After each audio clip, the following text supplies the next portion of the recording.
He's in fact giving a throw ball.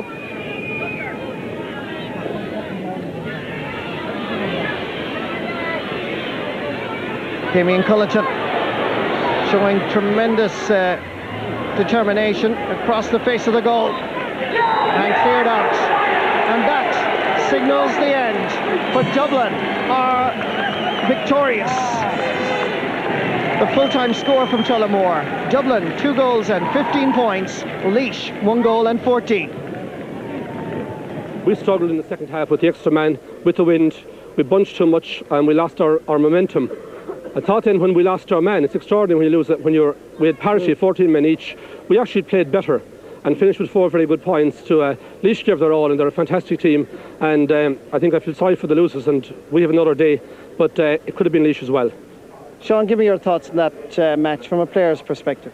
Very tight. Laois looked like they're going to clip it there with 10 minutes to go. They're a few points up, but our half forwards and our half backs came into the game, and they're starting winning a lot of the ball and carrying it through.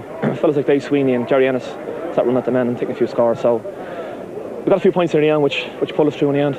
We are a better team than we were before we played Carlow, and that just justifies the round robin system. And I said I feel sorry for Limerick, who went out 24 hours ago for Waterford a week ago, and they got no second chance. And for us, the round robin has been a great success, and I hope within a few years everybody will have some system where they get a second chance and maybe indeed a third chance. Yes, well, Laois had the advantage during that second half, but a storming finish by Dublin, deserving winners, and now of course into that semi-final date with Kilkenny on the 18th. Liam Fennelly, just looking at Michael O'Grady there, I was thinking to myself, like, what a difference a year makes. Last year he was despondent, he was upset after their championship campaign, if you want to call it that. But this year they've had 4 games already and now look forward to another one.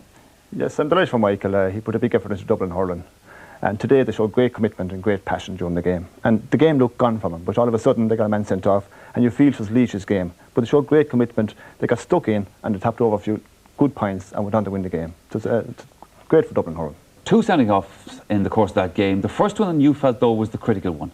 Yeah, it was critical because Laois were on top early on, and then they got a man sent off.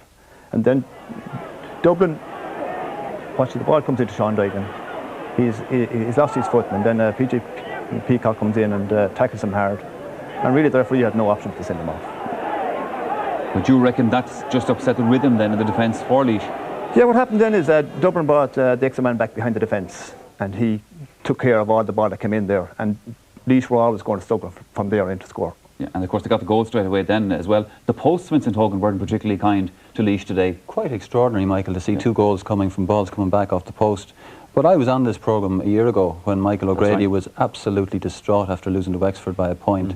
So maybe they're entitled to their bit of luck. I mean, they're going to have 5 championship matches now, and it's great for Dublin hurling. Well, they certainly got the rub today. OK, they play your county next, and you don't believe they can win it? Well, there is a difference. There's a gap there, and there's a clip here that I'll show you why I think there's a gap.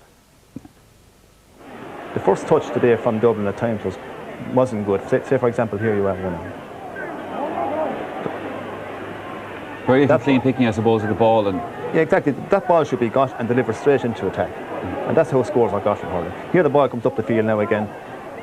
Damien Russell hits it upfield, or hits it upfield. The ball comes into Sean Dygan. But isn't the point there, Liam, though, they don't get enough, you see, of championship action over the years to give them that kind of sharpness, the kind of fluency that a Kilkenny would have?